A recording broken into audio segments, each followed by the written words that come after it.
مجلس کو بچانا ہے، منبر کو بچانا ہے، مجلس کو بچانا ہے، منبر کو بچانا ہے، مجلس کو بچانا ہے، منبر کو بچانا ہے۔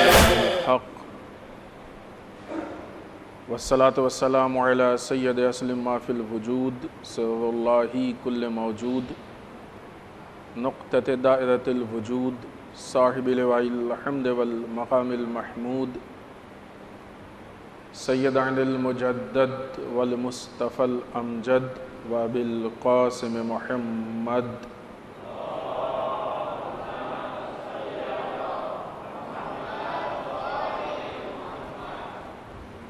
والصلاة والسلام علی آلہ الطیبین الطاہرین المعصومین المظلومین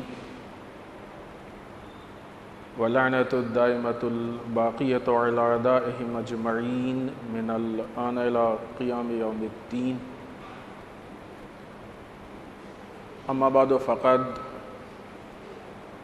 قال حسین بن علی علیہما الصلاۃ والسلام الا ترون الی الحق لا یعمل بہ والی الباطل لا یتناہی عنہ لیرغب المؤمن فی لقاء اللہ انی لا اری الموت الا صعدہ والحیاۃ مع الظالمین الا برمہ۔ صلوات محمد وآل محمد۔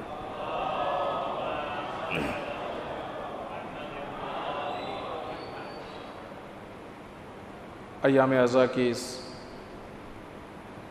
گفتگو کا سلسلہ کی جس کا آغاز کل سے ہوا ہے، عدالت پیغام کربلا کے عنوان سے جو سلسلہ ہے گفتگو کا، یہ آج اپنے دوسرے مرحلے میں۔ اس سلسلے گفتگو کے لیے سرکار سید الشہداء کے جس قول کو ہم نے آپ کے سامنے پیش کیا کہ اس میں امام ارشاد فرماتے ہیں الا ترون الی الحق لا یعمل بہ، کیا نہیں دیکھتے ہو کہ حق پہ عمل نہیں ہو رہا ہے، وَإِلَى الْبَاطِلِ لَا يُتَنَاهِي عَنْهُ، یہ بھی اسی سے مربوط ہے۔ جس طریقے سے کیا نہیں دیکھتے ہو کہ حق پہ عمل نہیں ہو رہا ہے، اسی طریقے سے کیا تم یہ بھی نہیں دیکھ رہے ہو کہ باطل سے نہیں روکا جا رہا ہے۔ لِيَرْغَبَ الْمُؤْمِنُ فِي لِقَاءِ اللَّهِ، ایسے حالات پیدا ہو جائیں تو مومن کو موت کی طرف رغبت ہونی چاہیے۔ فَإِنِّي، میں حسین ابن علی لا اری الموت الا سعدہ، ایسی حالات میں موت کو سعادت کی موت سمجھتا ہوں۔ والحیاۃ مع الظالمین الا برمہ، یہاں پہ بھی وہی حالات سے متعلق ہے یہ بات کہ اگر ایسے حالات ہوں اور کوئی خاموش رہے اور ظالم کے ساتھ اپنی زندگی کو بچا لے جائے تو امام فرماتے ہیں کہ میں اس کی زندگی کو ذلت کی زندگی سمجھتا ہوں، یعنی امام کی نگاہ میں وہ انسان ذلیل ہے۔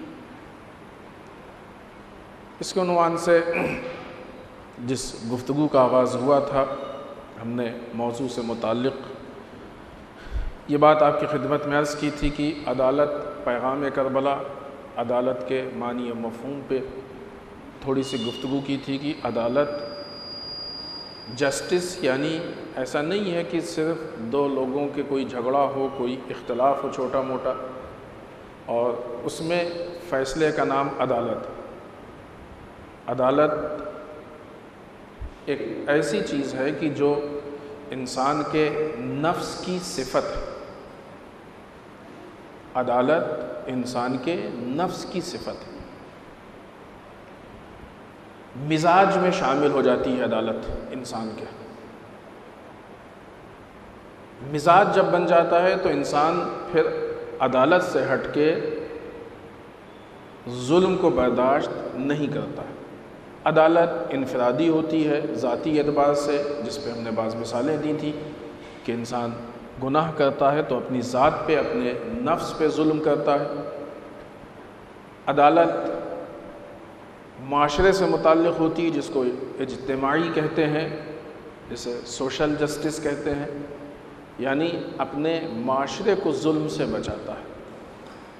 خب یہاں بھی مفہوم وہ محدود نہیں ہے کہ مثلاً قتل و قتال نہیں کیا، کسی کو مارا نہیں، کسی پہ تلوار نہیں چلائی، نہیں، وہ تو ہے ہی عدالت، لیکن بہت ساری چیزیں ایسی ہیں کہ جو انسان معاشرے پہ ظلم کرتا ہے۔ عدالت اجتماعی، سوشل جسٹس کا مطلب یہ کہ انسان معاشرے پہ کسی طرح کا کوئی ظلم نہ کرے۔ سرکار سید الشہداء کی جو یہ تحریک ہے کربلا، اس تحریک کے اہم مقاصد میں سے عدالت بالخصوص عدالت اجتماعی ہے کہ معاشرے کو ظلم سے، زیادتیوں سے، خرابیوں سے، بدعنوانیوں سے، جو غلط لوگوں کا تسلط ہے، ان چیزوں سے بچائیں، محفوظ رکھیں۔ اگر سرکار سید الشہداء نے یہ جو قول ہم نے آپ کی خدمت میں عرض کیا کہ اگر اس قول میں سرکار سید الشہداء نے ہم سے ایسا کہا ہے کہ ان حالات میں مومن کو موت کی رغبت ہونی چاہیے، تو یہ بات سرکار سید الشہداء کی صرف زبانی نہیں ہے، بلکہ آپ نے اسی اصول پہ عمل کر کے اپنی جان کی قربانی دے کے سیرت بھی ہمارے سامنے پیش کی۔ کوئی ایسا نہیں کہہ سکتا ہے کہ یہ کام صرف امام کا ہے، ہم سے متعلق نہیں ہے۔ اگر سرکار سید الشہداء کے ساتھ ان کے عزیز و اقارب شہید نہ ہوئے ہوتے تو شاید آدمی کہہ سکتا تھا۔ اگر سرکار سید الشہداء کے ساتھ ان کے اصحاب و انصار شہید نہ ہوئے ہوتے تو آدمی کہہ سکتا تھا کہ بھائی ٹھیک ہے، یہ تو امام کا کام تھا، امام کی ذمہ داری تھی، عدالت کا قیام امام کی ذمہ داری ہے، امام کا کام ہے، امام نے اس کام کو کیا، ہماری ذمہ داری، کیونکہ اس طرح کے باریک نکات نکالے جاتے ہیں عوام کو بیوقوف بنانے کے لیے۔ لہٰذا یہ امام کا کام ہے، ہم سے مطلب نہیں، ایسا ہو سکتا ہے کوئی گمراہ کرنے آ جائے۔ اب اگر امام کا کام تھا تو علی اکبر جیسی ذات کیوں شہید ہوئی؟ جناب عباس جیسی ذات کیوں شہید ہوئی؟ جناب قاسم اس کمسنی میں کیوں شہید ہوئے؟ جناب اونو محمد پھر اہل بیتی نہیں؟ جناب زہیر قین، جناب حبیب بن مظاہر، جناب جون، جناب حر، اور مسئلہ صرف مردوں کا نہیں ہے، اس کے قیام کے لیے خواتین اگر میدان جنگ میں نہیں گئیں کہ جام شہادت کو نوش کریں، لیکن بعد میں جو اسیران کربلا کا جہاد تھا اس جہاد میں خواتین پیش تھی۔ اگر یہ مقصد نہیں تھا تو پھر کیا وجہ تھی کہ بھرے دربار میں، چاہے وہ کوفے کا دربار ہو، چاہے وہ شام کا دربار ہو، ثانیہ زہرا سلام اللہ علیہا نے کیوں وقت کے حاکم کو اور اس کے گورنر کو للکار کے اس کی بدعنوانیاں گنائی تھی؟ یہ ذمہ داری سب کی۔ یہ جو بھی گفتگو ہو، دیکھیں کبھی بھی اسلام کو یہ سوچ کے نہ سنیں کہ ایک سننے کی چیز ہے، سننے میں اچھی لگ جائے بس ہماری ذمہ داری ختم ہو گئی، ثواب مل گیا، نہیں۔ جب تک ہم اس ارادے سے سنیں گے تب تک یہ چیزیں عملی نہیں ہو پائیں گی۔ ایسا نہ ہو کہ اسلام اور ہم ٹرین کی، ریلوے لائن کی طریقے سے دو پٹری ساتھ ساتھ تو چل رہے ہیں لیکن مکس نہیں ہو پا رہے۔ اسلام کا مطلب یہ، قرآن کہتا ہے بسم اللہ الرحمن الرحیم ادخلوا فی السلم کافہ، پورے کے پورے دین میں داخل ہو جاؤ. اور آگے وَلَا تَتَّبِعُوا خُطُوَاتِ الشَّیطان، اور شیطان کے نقش قدم پہ مت چلو. یعنی کیا مطلب؟ اگر پورے کے پورے نہیں داخل ہو رہے ہیں تو شیطان کے نقش قدم پہ چل رہے ہیں. اور اسی مفہوم کو بات آئیے عرض کریں، آپ کے ذہن میں ہے کہ شہید صدر نے جب امام خمینی کی تعریف کی تھی تو یہی مفہوم کہا تھا، ذوبوا فی الخمینی کما ہوا ذابا فی الاسلام. خمینی میں ایسے مکس ہو جاؤ جیسے خمینی اسلام میں مکس ہوئے. اسلام اور ہم دو الگ چیزیں نہیں ہیں. اسلام ہمارے وجود، ہمارے نفس، ہمارے کردار، ہمارے ذات کے اندر ہونا چاہیے. اسلام وہ چیز نہیں ہے کہ جب کسی کو بتانا ہو تو ہم یہ بتائیں کہ دیکھو یہ جو لکھا ہوا ہے اسلام. اسلام وہ چیز ہے کہ جب کسی کو بتانا ہو تو ہم اپنے کردار سے عمل کر کے بتائیں. یہ ابھی ہماری گفتگو کا موضوع ہے، لیکن ایک بات آئی تو ہم نے کچھ جملے عرض کیے اور نہ ہی بہت زیادہ ڈائریکٹ ہمارے موضوع میں، چونکہ بہت سارے نکات ہیں لہٰذا ہم ایسی چیزوں کو تھوڑا کم اس پہ گفتگو کر رہے ہیں تاکہ وہ اصل باتیں نہ رہنے پائیں. لہذا سرکار سید الشہداء نے اگر یہ ہم سے یہ کہا کہ جب حالات زمانے کے خراب ہوں، گفتگو کیا تھی کہ جب ان چیزوں کو سنیں تو پریکٹیکل نگاہ سے سنیں. جو بھی گفتگو ہو رہی ہے اس کو موجودہ زمانے کے حالات کے اعتبار سے سنیں کہ اس گفتگو کے نتیجے میں آج ہماری ذمہ داری کیا ہے. فرش ازا پہ انسان ذمہ داری لینے آتا ہے. ثواب تو اللہ خود دیتا ہے، ثواب لینے تھوڑی آتے ہیں. ثواب تو اللہ خود دیتا ہے. فرش ازا پہ آنے کا مقصد ثواب نہیں ہے.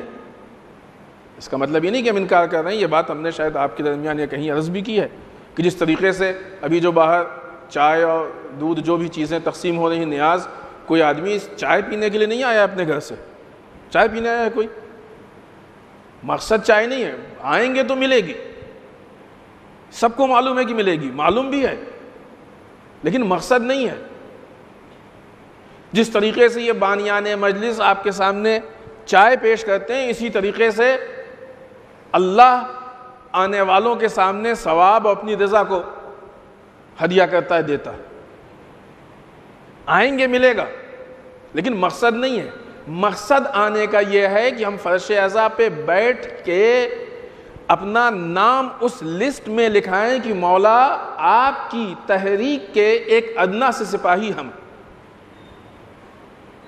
خوب اگر اس لسٹ میں نام لکھا دیا، کہتے نہیں یا لیتنی کنتو معکم، اے شہدائے کربلا کی زیارت میں کاش ہم آپ کے ساتھ ہوتے.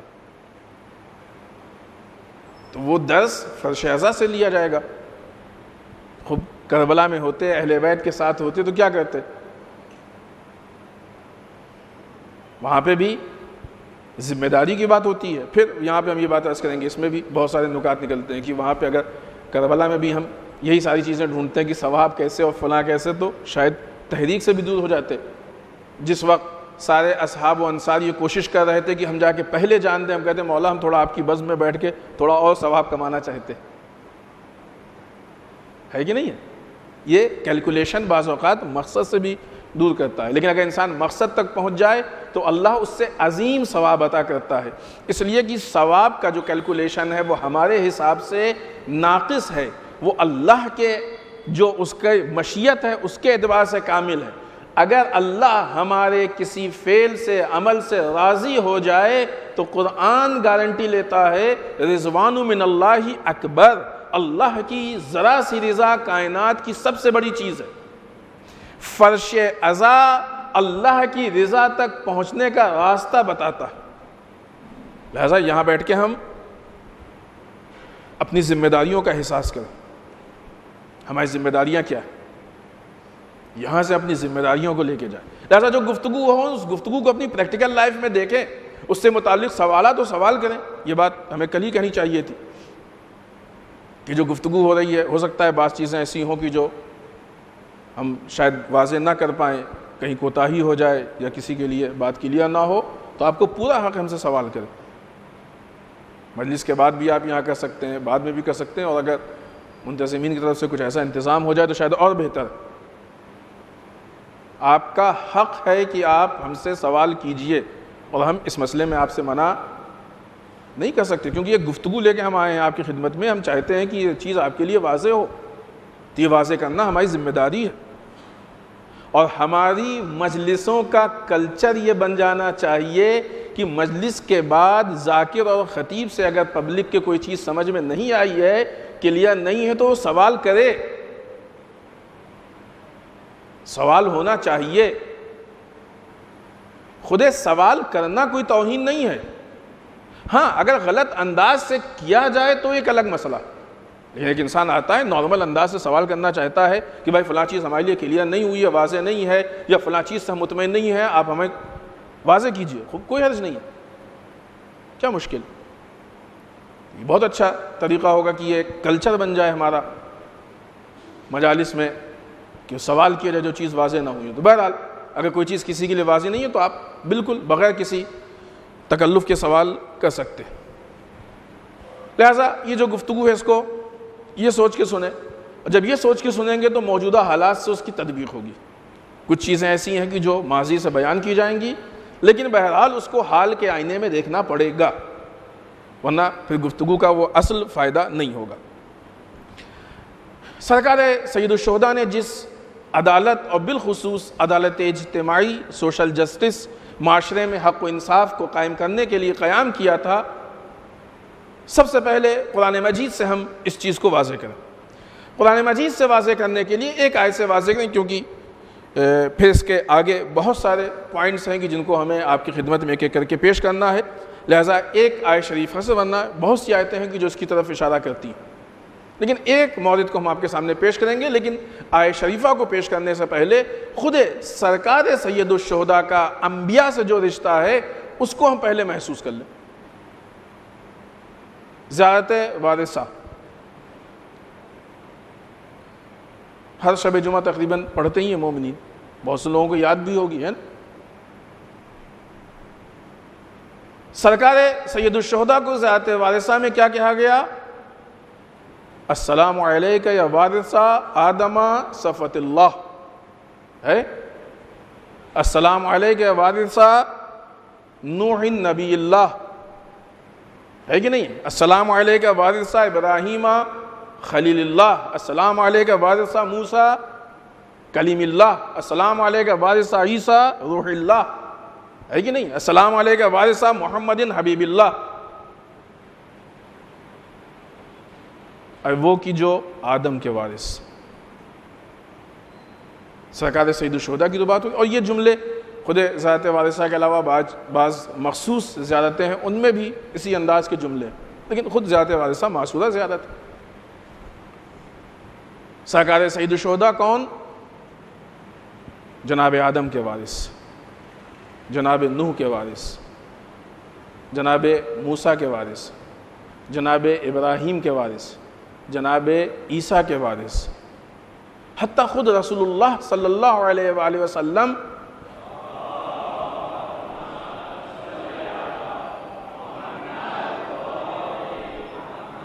کہ جو سید الانبیاء ہیں ان کے وارث. کون سی وراثت ہے یہ کہ جناب آدم جو مکان چھوڑ کے گئے تھے وہ امام حسین کو ملنا چاہیے، جناب نوح جو پراپرٹی چھوڑ کے گئے تھے وہ یہاں پہ مقصد یہ نہیں ہے کہ پراپرٹی کے اعتبار سے اور مال دنیا کے اعتبار سے نبی کا کوئی وارث نہیں ہوتا. یہ ایک الگ مسئلہ ہے اور یہ آپ لوگوں کے لیے کلیئر ہے کہ ایسا نہیں ہے کہ نبی کا کوئی وارث نہیں ہوتا ہے وارث. یہ بات قرآن سے بھی ثابت ہے، تاریخ سے بھی ثابت ہے، اور یہ فدق کے مسئلے میں بات آتی ہے اور یہ کلیئر. لیکن یہاں پہ کس وراثت کی بات ہے؟ یہاں پہ کس میراث کی بات ہے؟ یہاں پہ پراپرٹی کے میراث کی بات نہیں ہے. یہاں پہ جو مادی اور دنیاوی چیزیں انبیاء چھوڑ کے گئے ہیں اس کی میراث کی بات نہیں ہے. یہاں پہ جس وراثت اور میراث کی بات ہو رہی ہے وہ جو انبیاء کے مبعوث ہونے کا ہدف اور مقصد ہے، جو انبیاء کی تحریک ہے، جو انبیاء کا مشن ہے سرکار سید الشہداء اس کے وارث ہیں، اس لیے کہ حالات، زمانے کا فرق، تقاضا، جنگ کے حالات، یہ ساری چیزیں اس بات کو واضح کرتی ہیں، اس میں کوئی شک و شبہ کی گنجائش نہیں ہے۔ بغیر وضاحت کے بھی یہ چیز لوگوں کے لیے کلیئر ہے کہ یہاں پہ وراثت مشن کی وراثت ہے۔ تو اب اگر سرکار سید الشہداء وہ ذات ہیں کہ جو ان سارے مشن کو لے کے آگے بڑھ رہے ہیں، تو انبیاء کا مشن ہم کو معلوم کرنا ہوگا کیا ہے، انبیاء کی تحریک کیا ہے، ان کا مقصد بعثت کیا ہے، کس لیے مبعوث کیے گئے۔ جو انبیاء کا مشن ہے، جو انبیاء کی تحریک ہے، جو ان کا مقصد بعثت ہے، سرکار سید الشہداء میدان کربلا میں ان سارے انبیاء کے مشن کو بچا رہے ہیں، ان کی تحریک کو بچا رہے ہیں، ان کے مقصد بعثت کو بچا رہے ہیں۔ اب آئیے جو آیت شریفہ ہم آپ کی خدمت میں پیش کرنا چاہتے ہیں، سورہ حدید آیت نمبر 25۔ قرآن مجید انبیاء کے بارے میں کلیئر اعلان کر رہا ہے، بہت واضح۔ آیت کا یہ پہلا حصہ ہے، دوسرا حصہ اس سے متعلق نہیں ہے، لہذا ہم پہلا حصہ پیش کر رہے ہیں۔ بسم اللہ الرحمن الرحیم، لقد ارسلنا رسلنا بالبینات، یقیناً بالتحقیق ہم نے اپنے رسولوں کو بینات یعنی واضح دلائل کے ساتھ بھیجا، وانزلنا معہم الکتاب والمیزان، اور ہم نے ان کے اوپر کتاب اور میزان کو نازل کیا۔ اب یہ چیز ہمارے موضوع سے فی الحال متعلق نہیں ہے ڈائریکٹ، جو بھی ہم بات پیش کر رہے ہیں، کتاب کی بھی تفسیر الگ ہے اور میزان کی بھی الگ ہے، اور اس کے مفہوم کو بیان کیا گیا ہے کہ یہاں کتاب سے مراد کیا اور میزان سے مراد کیا۔ بتا اس لیے رہے کہ جن لوگوں کو دلچسپی ہو جائیں تفاسیر میں دیکھیں۔ بے شک ہم نے اپنے رسولوں کو بھیجا، ارسلنا بھیجا واضح نشانیوں کے ساتھ، ان کے اوپر کتاب نازل کی، ان کے اوپر میزان نازل کیا۔ کیوں؟ لِيَقُومَ النَّاسُ بِالْقِسْطِ، تاکہ یہ لوگ انصاف کے ساتھ قیام کریں۔ انصاف کے ساتھ، قسط عدل کے معنی میں ہے، البتہ وہ باریکیاں بھی یہاں پہ عرض نہیں کر رہے ہیں۔ انبیاء کے آنے کا جو مقصد قرآن مجید نے بتایا ہے، کچھ چیزیں بیان کی ہیں، اللہ کی عبادت اور توحید فلاں فلاں، اہم ترین مقصد جس کو قرآن مجید نے بیان کیا ہے کہ انبیاء آ کے لوگوں کے درمیان انصاف کے ساتھ، یہ لوگ انصاف کے ساتھ قیام کریں، اسی کو دوسرے الفاظ میں کہیں انصاف کے لیے قیام کریں۔ یہ انبیاء کا مقصد ہے، قرآن مجید نے بتایا ہے۔ لہذا اگر ہم یہ کہہ دیں کہ 1,24,000 انبیاء کا مقصد یہ تھا کہ لوگوں کے درمیان عدل و انصاف قائم ہو، تو بات غلط نہیں ہے، یہ انبیاء کی ذمہ داری تھی، اور یہ بات عالم اسلام میں مسلم ہے، ایک دم ثابت ہے کہ انبیاء کی ذمہ داری بھی یہی تھی کہ لوگوں کے درمیان عدالت اجتماعی کو، سوشل جسٹس کو قائم کریں۔ اسی طریقے سے انبیاء کے بعد ان کی خلافت، وصایت اور نیابت میں ائمہ اطہار علیہم السلام کی یہ ذمہ داری ہے کہ وہ لوگوں کے درمیان عدالت اجتماعی کو، سوشل جسٹس کو قائم کریں، رائج کریں۔ یہ انبیاء کی ذمہ داری ہے، اور اس کے بعد ائمہ کی ذمہ داری۔ اگر آپ دیکھیں تو یہی وہ مسئلہ ہے کہ جو جا کے پھر مربوط ہے، ریلیٹڈ ہے حکومت اسلامی سے، اور اگر عالم اسلام میں سب سے زیادہ کسی مسئلے پہ خون بہا ہے تو یہی حکومت اسلامی یعنی عدالت اجتماعی کا قائم کرنا ہے۔ ابھی حکومت اور عدالت کا کیا ربط ہے، جب اس کی مزید وضاحت ہوگی تو آپ کے لیے اور واضح ہوگا، اگر کسی کے لیے واضح نہیں ہے تو، ورنہ یہ تقریباً واضح یہ بات، یہ ان کا مقصد تھا، ہدف تھا۔ لہذا ابھی بات تھوڑی تھوڑی یہاں پہ اس اعتبار سے واضح ہونے لگی کہ اگر سرکار سید الشہداء کا یہ مقصد تھا کہ عدالت اجتماعی کو قائم کیا جائے، لوگوں میں حق و انصاف کو قائم کیا جائے، تو دوسری طرف سے یزید کا کردار بھی ثابت ہے، اور اس اعتبار سے یزید کا موقف بھی ثابت ہے کہ وہ عدالت اجتماعی کے خلاف لوگوں میں ظلم کو قائم کر رہا تھا۔ سرکار سید الشہداء کا جو انکار بیعت کا جملہ ہے، مثلی لا یباع مثلہ، میرے جیسے یزید جیسے کی بیعت نہیں کر سکتے، تو اس جیسے میں جو صفات شامل ہیں ان میں سے اہم ترین صفت یہی ہے عدالت اجتماعی، سوشل جسٹس، حکومت اسلامی، حکومت الہی، نظام پروردگار،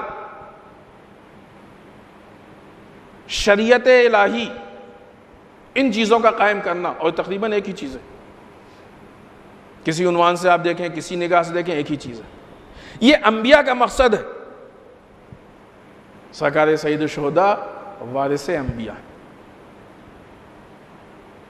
لہذا جہاں ایک طرف سرکار سید الشہداء کا یہ قول جو ہم نے پیش کیا ہے، اور اس کے علاوہ بہت سارے اقوال ہیں کہ انشاءاللہ آہستہ آہستہ آپ کی خدمت میں ہم عرض کریں گے کہ یہ اقوال سرکار سید الشہداء کے، خب ایک چیز طرف متوجہ کریں آپ کو، ایام اعزا ہے،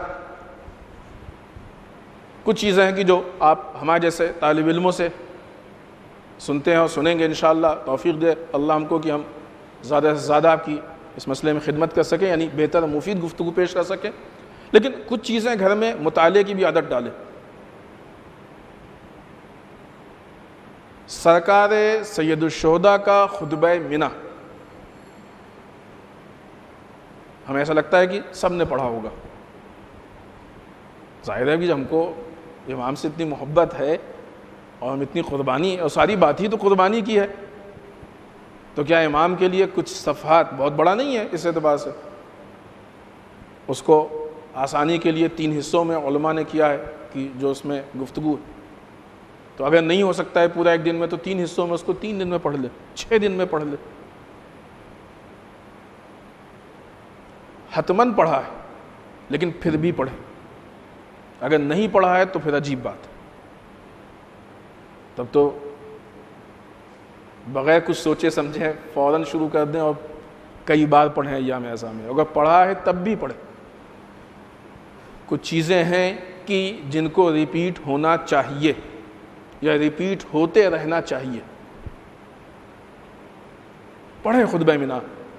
خطبہ منہ آج ہمارے درمیان مذہبی اعتبار سے جو بہت سارے شبہات داخل کیے جا رہے ہیں، اس کی ایک وجہ یہ بھی ہے کہ ہم بنیادی چیزوں سے دور ہو گئے ہیں۔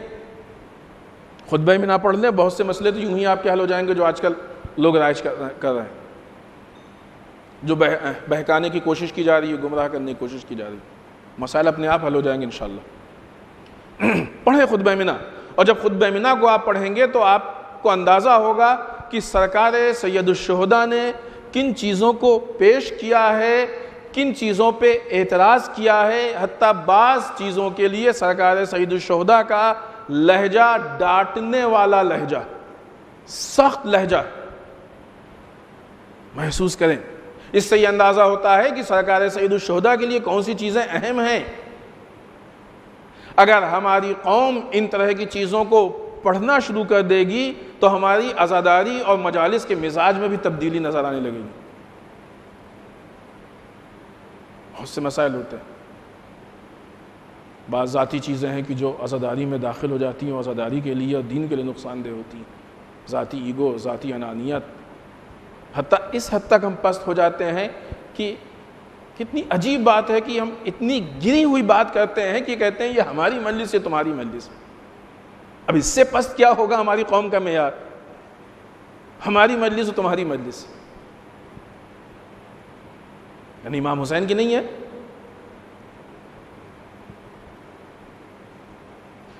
اور اتنا گر جاتے ہیں کہ بعض اوقات مجلس ایسی کی جاتی ہے کہ دوسری مجلس خراب ہو۔ استغفر اللہ، یہ نیت کیسے ذہن میں آ سکتی ہے؟ عزاداری سے متعلق جب عزاداری کی بات ہوتی تو ایسے ہی لوگ کہتے ہیں عزاداری کے لیے ہم یہ کر سکتے ہیں، جان قربان کر سکتے ہیں، سب کر سکتے ہیں، پھر وہی لوگ عمل میں آ کے ایسا، عجیب بات ہے یہ۔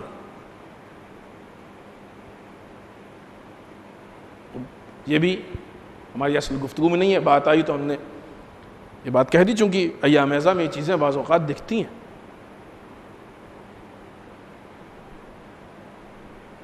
مجلسوں کا بٹوارہ مت کریں۔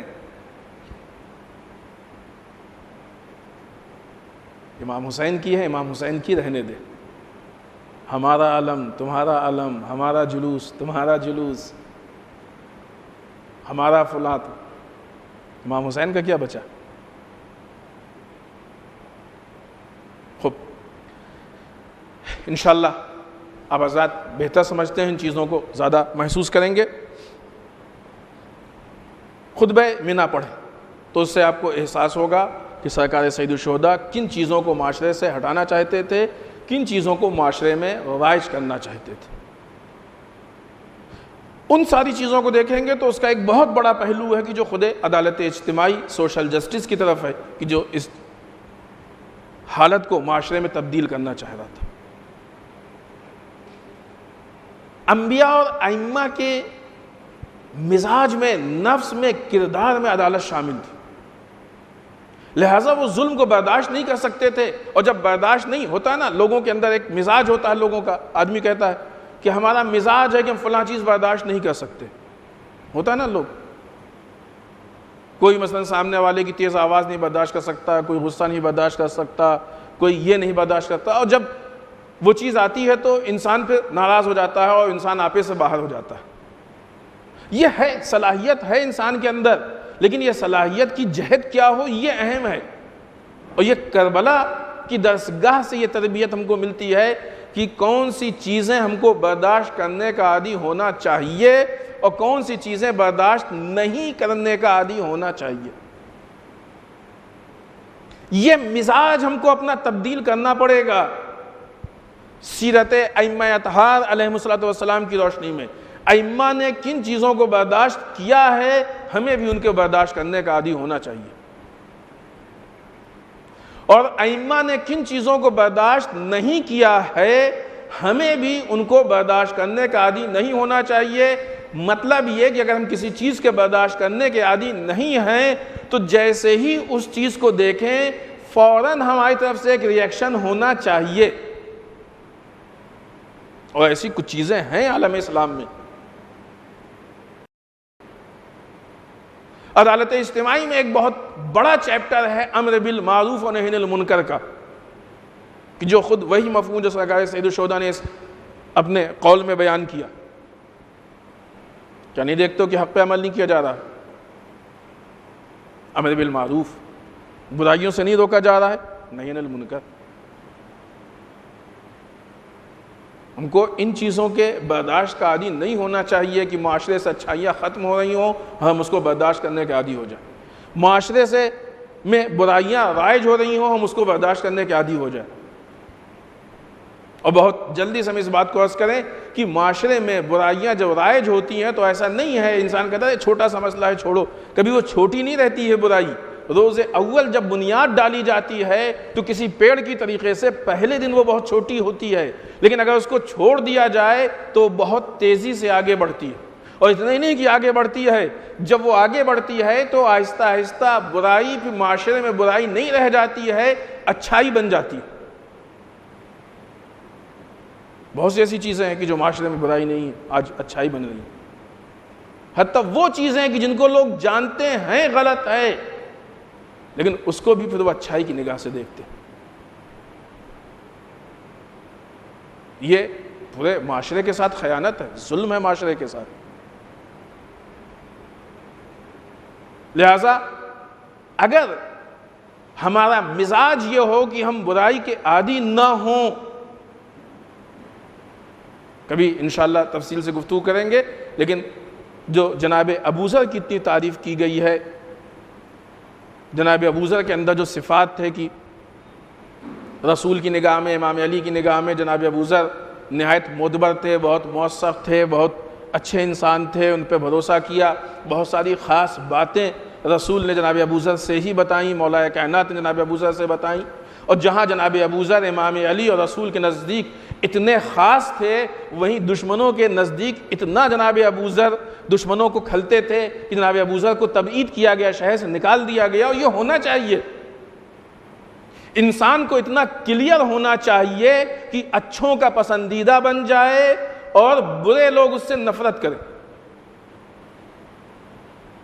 انسان ایسا نہیں ہو کہ اچھے بھی پسند کریں برے بھی کریں، نہیں، یہ نہیں ہو سکتا۔ برے نفرت کریں۔ جناب ابو ذر اتنا کھٹکتے تھے کہ ان کو شہر سے نکال دیا گیا۔ ان کے ہاں جہاں بہت ساری صفات تھیں، ان میں سے ایک اہم ترین صفت ان کی یہ تھی کہ جب کسی برائی کو دیکھتے تھے تو وہیں ٹوک دیتے تھے۔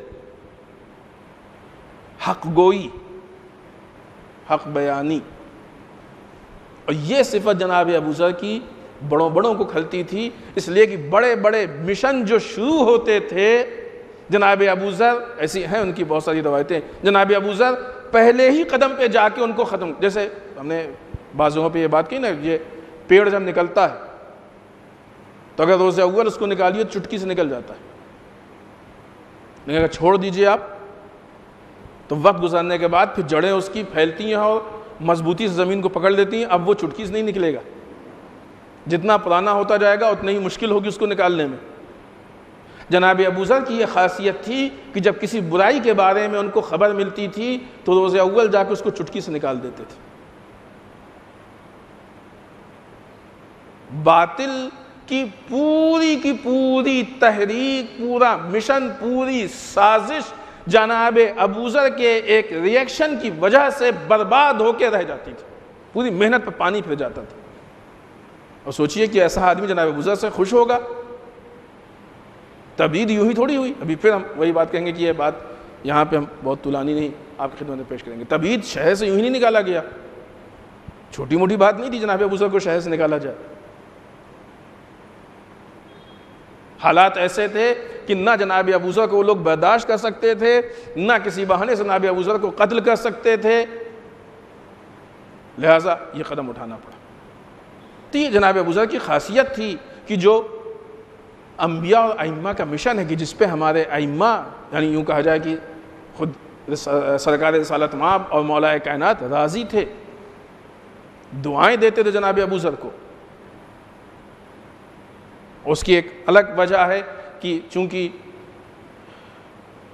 ائمہ کے خلاف، یعنی خود مولا کائنات کے خلاف پوری ایک سازش چل رہی تھی، ان کے خلاف پورا مشن تھا، لوگوں سے کو امام علی سے بدظن کر دیا گیا تھا، دور کر دیا گیا تھا۔ اب ایسی صورت میں کوئی تیسرا آدمی آئے اور آنے کے بعد وہی امام علی کے پیغام کو لوگوں تک پہنچانے لگے تو دشمن یہ سمجھے گا کہ ہماری سازش تو بیکار ہو گئی، علی سے دور کرنے کا فائدہ کیا ہوا، یہ تو علی کی باتیں ابو ذر کے بیان کر رہے ہیں۔ یہ جناب ابو ذر کی ایک حکمت عملی تھی، ایک ان کا مشن تھا کہ جو اہل بیت کے مشن کو آگے بڑھا رہا تھا۔ لہٰذا پھر ہم عرض کریں کہ یہ واقعی وہ چیزیں ہیں جس پہ گفتگو کی جائے۔ جناب میثم کی زبان کیوں کاٹی گئی؟ یہ ساری چیزیں غور و فکر کی ہیں۔ کس موقع پہ زبان کاٹی؟ کہ جب وہ باطل کے کنٹرول میں تھے، باطل کو معلوم تھا کہ جناب میثم کچھ مدت کے مہمان ہیں، اتنی دیر کے لیے بھی باطل میثم کو برداشت نہیں کر سکا۔ تصور کیجیے آپ، کیوں ان لوگوں نے یہ سب کیا؟ نعوذ باللہ استغفر اللہ، پیسہ مل رہا تھا، اس کا مزدوری مل رہی تھی، للہیت، اخلاص، توحید، مشن پروردگار، مشن انبیاء، مشن ائمہ، اور عوام الناس کی محبت کی جس کا حکم اللہ نے دیا۔ جو لوگ حق کو پہنچانے کی کوشش کرتے ہیں اور اس کی راہ میں قربانی دیتے ہیں، در واقع وہ عوام الناس سے محبت کرتے ہیں کہ تم سدھر جاؤ۔ جس طریقے سے باپ جب اپنے بیٹے کو روکتا ٹوکتا ہے تو بیٹے کو برا لگتا ہے، لیکن باپ بغیر اس کے کہ اس کو فیل کرے اپنی کوششوں کو جاری رکھتا ہے، اس لیے کہ بیٹا نادان ہے، اس کو اپنی خرابیوں کے بارے میں نہیں معلوم ہے، لیکن باپ دیکھ رہا ہے کہ اگر اس راستے پہ چلے گا تو اس کا مستقبل کتنا خراب ہوگا، لہٰذا ہر طرح کی قربانی دے کے کوشش کرتا ہے کہ بیٹے کو راہ راست پہ لے آئیں۔ اسی لیے ائمہ کو بالخصوص رسول کو امام علی کو امت کا باپ کہا گیا ہے، کیونکہ یہ اپنی امت سے باپ والی محبت کرتے ہیں۔ جہاں امت امام علی کو برا بھلا کہہ رہی ہو، وہیں علی جیسی ذات امت کے فلاح و بہبود کے لیے قربانی دینے کے لیے تیار ہو جائے، یہ باپ ہی کر سکتا ہے، کوئی اور نہیں کر سکتا ہے۔ جس امت نے سرکار سید الشہداء کا ساتھ چھوڑ دیا، جن کوفیوں نے بلا کے خط لکھ کے بلایا اور بے وفائی کر دی، اسی امت کے فلاح و بہبود کے لیے سرکار سید الشہداء اتنی عظیم قربانی دے رہے۔ یہ محبت کی بنیاد پہ ہوتا ہے، للہیت پہ۔ یہ چیزیں پیسوں سے نہیں خریدی جاتی ہیں، اور پیسوں سے بکنے والی چیزیں حق کے ہاتھوں نہیں بکتی ہیں۔ حق کا معاملہ اخلاص و للہیت کا ہوتا ہے، پیسوں پہ بکنے والی چیزیں باطل کے ہاتھوں بکتی ہیں۔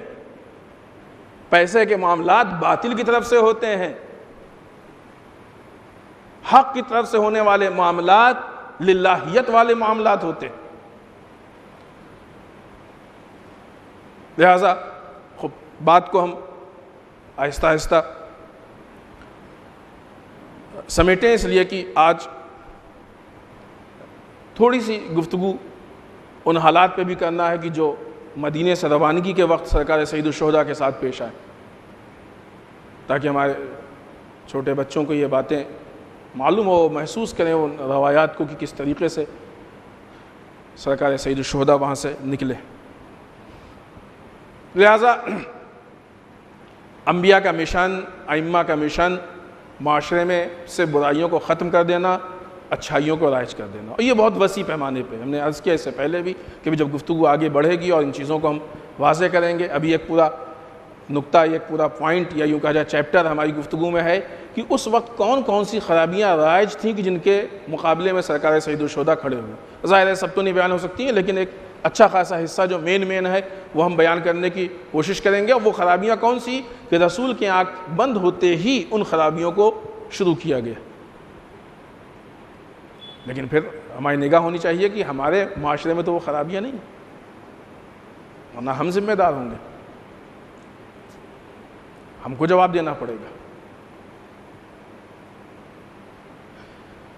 سرکار سید الشہداء کے اقوال کی نگاہ میں، قرآن مجید کی آیت کی نگاہ میں، انبیاء کا جو مشن ہے اس کے وارث سرکار سید الشہداء، لہٰذا کربلا کے اہداف میں سے اہم ترین ہدف عدالت یعنی جسٹس یعنی انصاف، بالخصوص عدالت اجتماعی یعنی سوشل جسٹس، اس کے لیے اتنی بڑی قربانی دی گئی ہے، اور یہ واقعی لائق غور مسئلہ ہے۔ یہ سازش ہے دشمن کی، ہم اس چیپٹر کو بھی نہیں کھولنا چاہ رہے تھے، یہ بات کے مرحلے کا ہے۔ سازشیں ہیں، بہت سی سازشیں دشمن کی ایام ازاں شروع ہوتے ہی سوشل میڈیا پہ نظر آنے لگتی ہیں۔ انشاءاللہ وہ بھی ہم وقت آئے گا تو عرض کریں گے، ابھی 2-4 دن کے بعد شاید نوبت آئے اس کی۔ لیکن یہ ایک سازش ہے کہ ہمارے فکر و شعور کو اتنا پست کر دیا جائے کہ ہمارے اندر سے وہ کوشچن مارک اور سوال کا جذبہ نکل جائے، اور وہ فکر ہی نہ پیدا ہونے پائے، فلاں کیوں، اتنی بڑی قربانی کیوں، کیا اہداف تھے، اور جو اہداف تھے وہ آج ہمارے درمیان ہیں کہ نہیں۔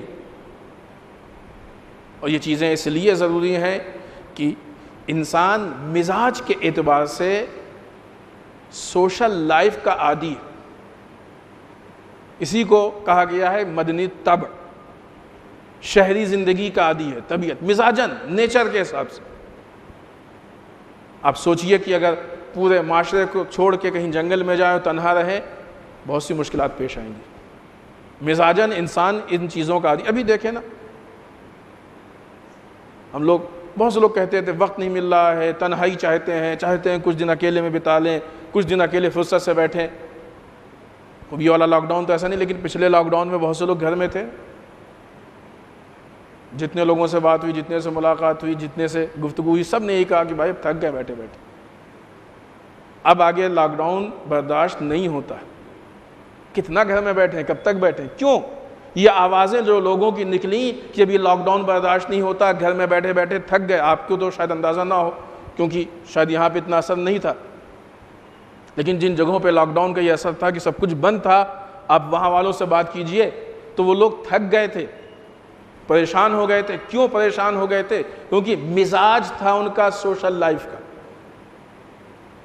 مزاج کے خلاف حکومتیں ان کو زندہ رکھنا چاہ رہی تھی کہ مزاج سوشل لائف کا ہے، تم اکیلے میں جیو. جب حالات بدلتے ہیں، جب زندگی میں کچھ چیزیں تبدیل ہوتی ہیں تو وہ بدلنے کے بعد کچھ دن تو بہت اچھی لگتی ہیں. ہر آدمی کہہ رہا تھا واہ بڑا اچھا ہے، فیملی کے ساتھ ہیں. اس سے پہلے فیملی کے ساتھ وقت گزارنے کا موقع نہیں ملا. فیملی کے ساتھ یہ چونکہ ماہ رمضان نزدیک ہے تو بہت سے مسلمان فیملی کے ساتھ افطار کر رہے ہیں، فیملی کے ساتھ یہ ہو رہا ہے. لیکن کب تک؟ کچھ دن گزرے اور یہ آوازیں تبدیل ہو گئیں. بس تھک گئے، بہت ہو گیا. اب آفس کھلنے چاہیے، اب کاروبار کھلنے چاہیے،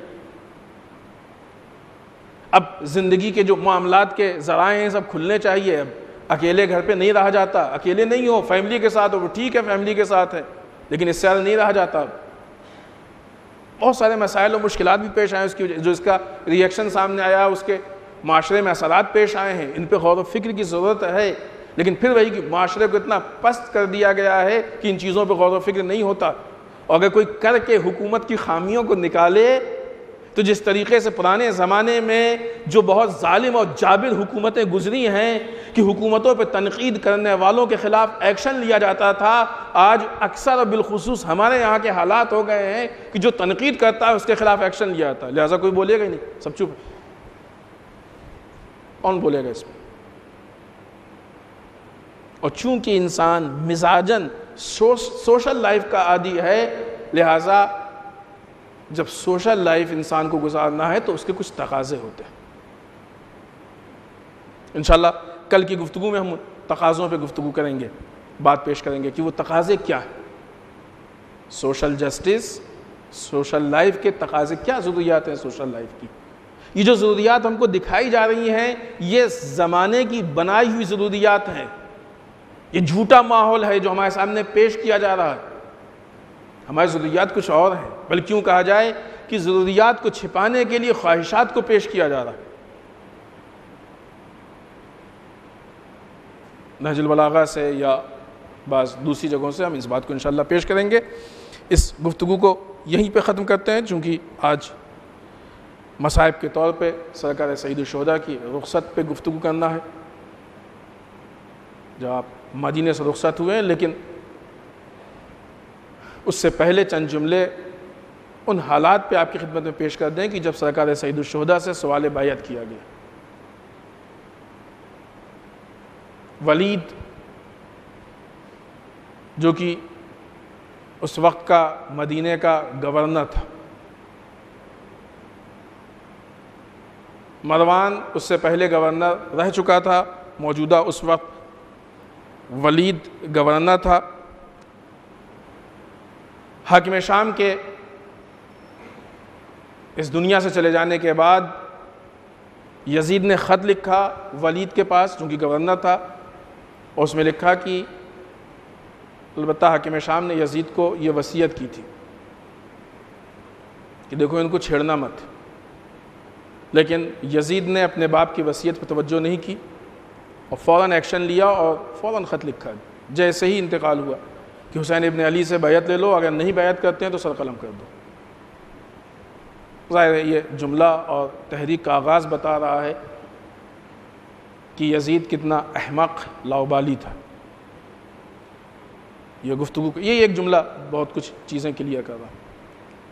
خط آیا، ولید نے امام حسین علیہ السلام کو اپنے دربار میں بلایا، اور جب سرکار سید الشہداء کو بلایا گیا تو آپ کو اندازہ ہو گیا.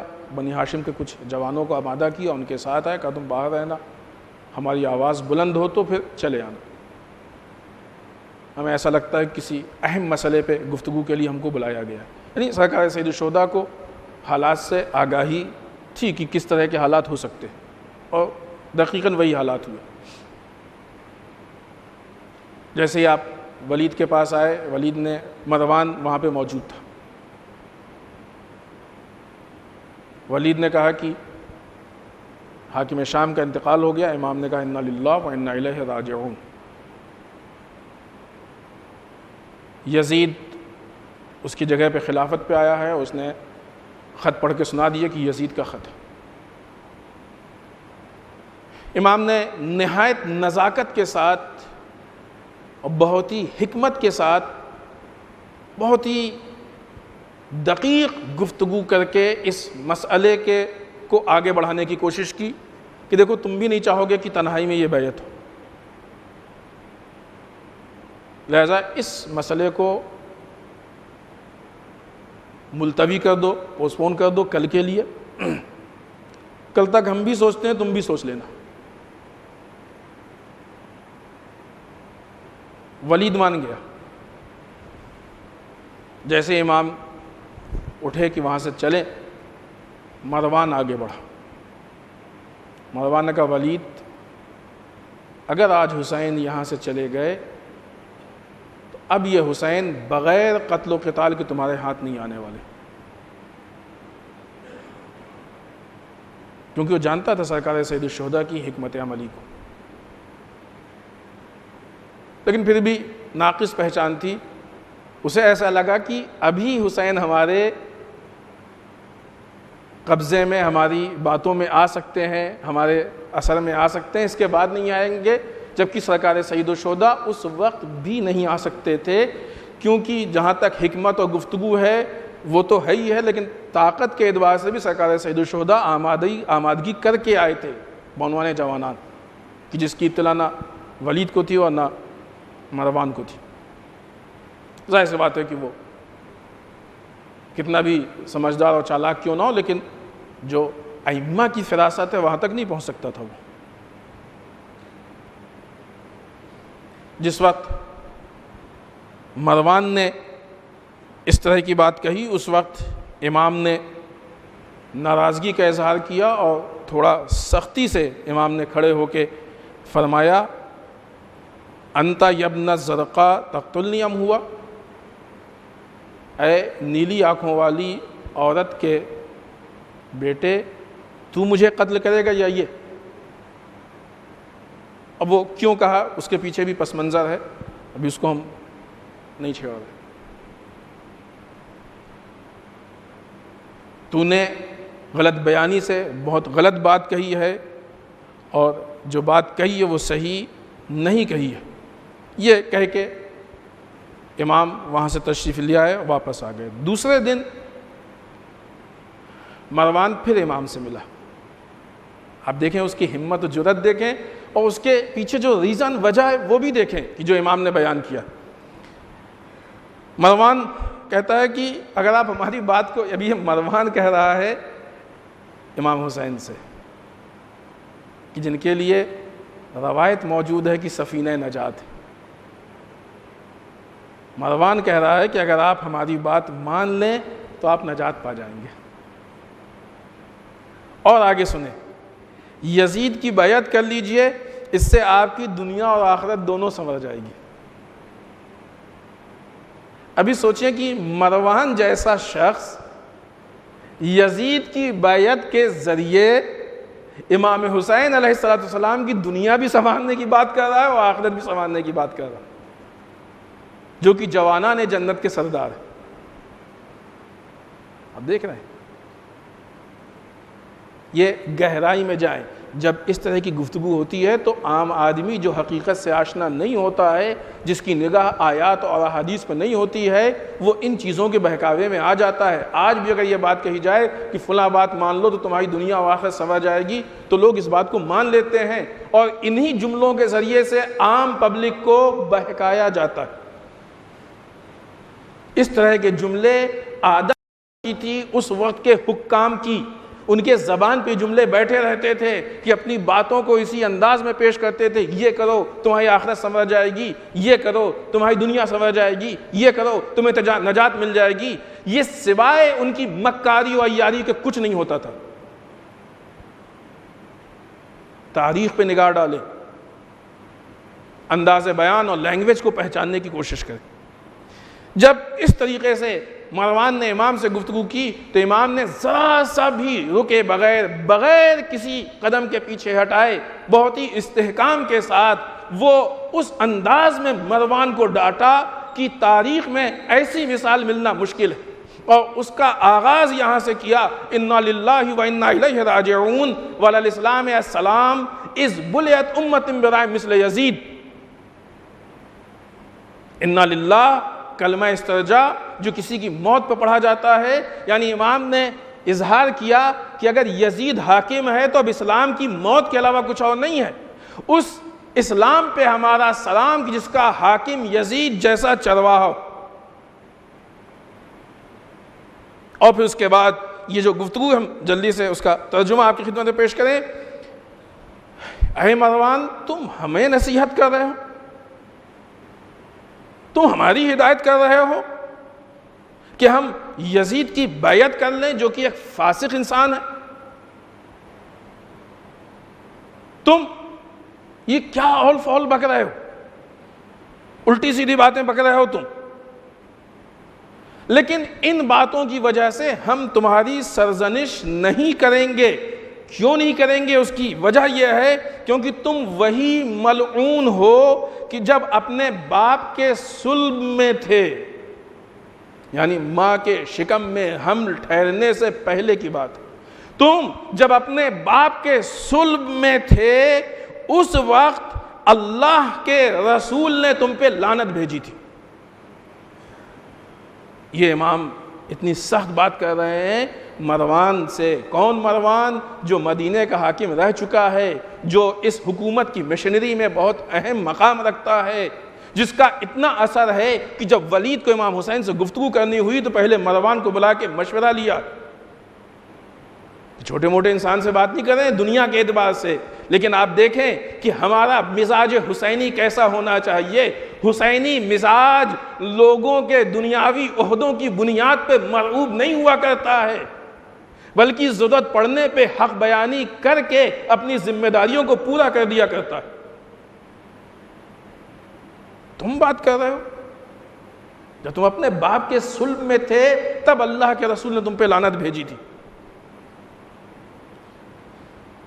جو آدمی اللہ کے رسول کی لعنت کا مستحق قرار پا جائے تو اس سے بعید نہیں ہے کہ وہ یزید کی بیعت کے لیے دعوت دے گا۔ تم کر سکتے ہو یہ کام، کیوں؟ اس لیے کہ تم اللہ کے رسول کے نزدیک۔ خب یہ ہم ابھی بعنوان تحلیل نہیں پیش کر رہے، ہم صرف روایت سنا رہے ہیں، ورنہ تحلیل کے بہت سارے سوالات اس میں ہیں، بہت سی باتیں اس کے اندر۔ پھر اس کے بعد اے مروان دشمن خدا ہم سے دور ہو جاؤ، ہمارے تمہارے درمیان کچھ بھی میل نہیں کھاتا ہے۔ کیوں؟ اس لیے کہ ہم اہل بیت رسول میں سے ہیں، ہمارے درمیان حق ہے جو کہ ہماری زبان سے جاری ہوتا ہے۔ یہ کلمات اور روایات میں وہ بھی جملہ ہے کہ جب سرکار سید الشہداء نے کہا کہ ہم نے رسول اللہ صلی اللہ علیہ وآلہ وسلم سے سنا ہے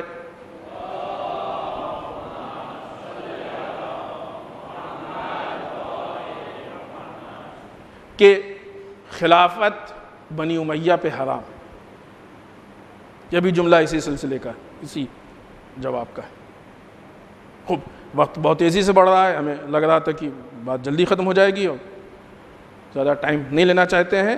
بہرحال یہ انداز گفتگو، یہ انداز بیان سرکار سید الشہداء کا تھا۔ ظاہر ہے کہ ہر آدمی جو ہے اس وقت وہ اس انداز میں مروان سے گفتگو کرنا یہ شاید اس کے لیے ممکن نہیں تھا۔ ایک اور پوائنٹ کی جو امام نے جناب محمد حنفیہ سے بیان کیا تھا، بس جلدی سے اس کو پیش کر کے اور پھر اس کے بعد چند جملے مصائب کے اور آپ کی زحمت تمام۔ امام نے جناب محمد حنفیہ سے یہ فرمایا کہ یا اخی، اے میرے بھائی، واللہ لو لم یکن فی الدنیا ملجا ولا مأوی، اگر پوری دنیا میں ہمارے لیے کوئی پناہ گاہ نہیں بچے گی، لما بایعت یزید ابن معاویہ، تب بھی ہم یزید بن معاویہ کی بیعت نہیں کر سکتے۔ یہ یوں ہی نہیں، یہ مدینے کے جو سوال بیعت کے بعد ایک دو دن امام رکے ہیں اور اس کے بعد گئے ہیں، تو یہ 2 دن 1 دن یا جو بھی گزرا ہے 26 سے 28 تک کا وقت، تو اس میں ایسا کوئی خاص نہیں، بڑی تاریخیں ہیں اس کی، بہت سارے واقعات ہیں اس کے۔ روایت میں ہے کہ امام نے سفر کا ارادہ کر لیا اور اس کے بعد کبھی اپنے نانا کے روضے پہ جاتے تھے اور جا کے گریا کرتے تھے۔ نانا امت نے ہم کو کس مقام پہ پہنچا دیا۔ کبھی ماں کے لحد پہ جاتے تھے اور گریا کرتے تھے، خدا حافظی کرتے تھے۔ کبھی اپنے بھائی کی قبر پہ جاتے تھے، وہاں جا کے گریا کرتے تھے، خدا حافظی کرتے تھے۔ جا کے امام حسن علیہ السلام کی قبر پہ 2 رکعت نماز پڑھی اور پھر وہیں آپ لیٹ گئے۔ ایک روایت میں یہ ہے کہ 2 رات مسلسل سرکار سید الشہداء قبر رسول پہ جا کے لیٹے ہیں، جا کے وہاں پہ عبادت کی، اپنے نانا سے گفتگو کی، دعا و مناجات کی، اور یہ کرتے کرتے رات میں حتیٰ 2 رات وہیں سوئے ہیں امام حسین قبر رسول پہ۔ اس لیے بھی کہ نانا کی قبر کو رخصت، اب اس کے بعد مدینے واپس آنا نہیں ہوگا، اور اس لیے بھی کہ نانا کی طرف سے وہ ہدایات اور رہنمائی ملے، چونکہ جو حالات تھے وہ حالات بہرحال جاننا اہم ہے کہ کن حالات میں سرکار سید الشہداء وہاں سے گئے ہیں، اور لوگ آ کے کیسی کیسی گفتگو کر رہے تھے۔ جس وقت سرکار سید الشہداء نے یہ اعلان کیا کہ اب ہم مدینے کو خدا حافظی کہہ کے جائیں گے، تو اس وقت اہل حرم میں سب تیار ہو گئے کہ ہم آپ کے ساتھ چلیں گے۔ جناب محمد حنفیہ تشریف نہیں لے گئے، یا یوں کہا جائے کہ بھائی اور بھتیجوں میں ظاہراً یہی جناب محمد حنفیہ ہیں کہ جو نہیں گئے تھے، باقی سب آپ کے ساتھ جانے کے لیے آمادہ تھے، اور جو بھی جا رہے تھے کوئی حادثاتی اور اتفاقی طور پہ نہیں جا رہا تھا، بلکہ سب معرفت کے ساتھ جا رہے تھے کہ یہ سفر شہادت کا سفر۔ حتیٰ ثانیہ زہرا نے اپنے چھوٹے چھوٹے بچوں کو اگر ساتھ لیا تھا تو اس معرفت کے ساتھ لیا تھا۔ عزاداروں، وہ 28 رجب کا وقت آیا، وہ دن آیا، اور امام حسین کے دروازے پہ وہ ماحول رخصت کا ماحول ہو گیا۔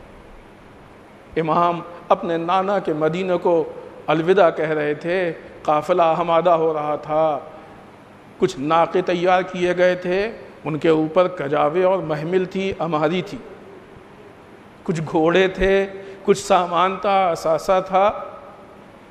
روایت لکھنے والا کہتا ہے، راوی کہتا ہے کہ ہم جب اس تاریخ میں مدینے پہنچے ہیں تو ہم نے یہ دیکھا کہ مدینے میں سناٹا ہے، لوگ اپنے گھروں میں نہیں ہیں۔ ہمیں تعجب ہوا کہ کیا بات ہے، آج مدینہ خالی کیوں نظر آ رہا ہے۔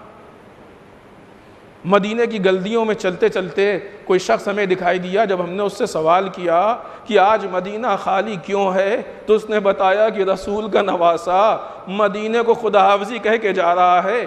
اہل مدینہ رسول کے نواسے کو خدا حافظی کہنے کے لیے ان کے دروازے پہ محلہ بنی ہاشم میں جمع ہوئے ہیں۔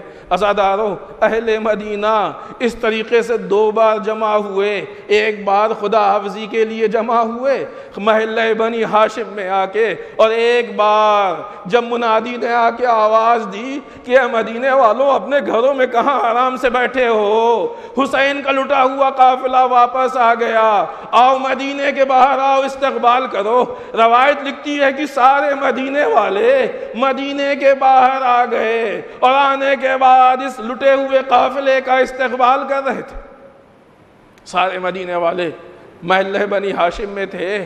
راوی کہتا ہے کہ ہم بھی محلہ بنی ہاشم پہنچے، کیا دیکھا کہ ایک بہت بڑا مجمع تھا کہ جو وہاں پہ جمع تھا، لوگ اپنی آنکھوں میں آنسو لیے ہوئے تھے، غمگین چہروں کے ساتھ کھڑے ہوئے تھے، امام کو خدا حافظی کہنے کے لیے آئے ہوئے تھے۔ اتنی دیر میں کسی منادی نے آواز دی، اے نامحرمو، اپنی نگاہوں کو جھکا لو، اے نامحرمو، اپنے منہ کو موڑ لو، فلاں بیوی اب باہر نکل رہی ہیں تاکہ سوار ہوں۔ ایک ایک بیوی کا نام لیا جاتا تھا۔ نامحرم اپنی نگاہوں کو گھما لیتے تھے، جو خاندان میں ان کے محرم جوان ہوتے تھے وہ آگے بڑھتے تھے، کوئی سہارا دیتا تھا، کوئی محمل کو پکڑتا تھا، کوئی پردہ اٹھاتا تھا، بڑے احترام سے بیویوں کو سوار کیا گیا۔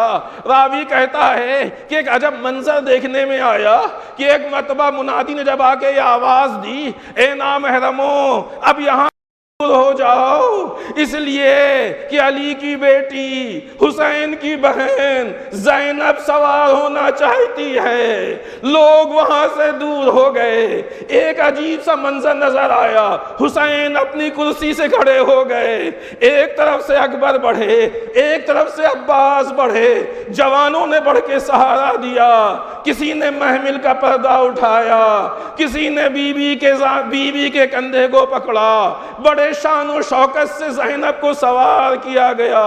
عزیزان محترم، یہ سن 60 ہجری کا مدینہ ہے کہ جہاں سے زینب کو رخصت کیا جا رہا ہے، جہاں بیویوں کو سوار کیا جا رہا ہے۔ لیکن ہاں، سن 61 ہجری کا وہ کربلا کہ جہاں پہ اونٹ تو تھے لیکن کجاوے نہیں تھے، جہاں پہ مرد تو تھے لیکن نگاہوں کو گھمانے والے نہیں تھے، کوئی سہارا دینے والا نہیں تھا۔ زینب کے ہاتھ میں ریسمان تھی، اے بیبیوں آؤ، زینب آج تمہیں سوار کرے گی۔ نہ عباس نہ علی اکبر، بنی ہاشم کے جوان ریگزار گرم پہ جان دے چکے تھے۔ انا للہ و انا الیہ راجعون۔ رضا بقضائہ و تسلیما لامرہ، الہی بحق الزہرا و ابیہا و بعلہا و بنیہا۔ پالنے والے اس مختصر سی عبادت کو قبول فرما لے، پالنے والے ہم سب کو اعمال صالحہ کی توفیق عنایت فرما، بار الہ اعمال قبیحہ سے محفوظ رکھ، پالنے والے ہمارے گناہوں کو بخش دے، بار الہ ہمارے مرحومین کو بخش دے، پالنے والے اسلام و مسلمین کی حفاظت فرما، بار الہ دشمنان اسلام کو نیست و نابود کر دے، پالنے والے ہمارے علماء کا سایہ ہمارے سروں پہ باقی رکھ، بار الہ رہبر و مراجع کو طول عمر عنایت فرما، بار الہ ہمارے امام کے ظہور میں تعجیل فرما، ہمیں ان کے اعوان و انصار میں شریک ہونے کی توفیق عنایت فرما۔ ربنا تقبل منا انک انت السمیع العلیم۔ ماتم حسین۔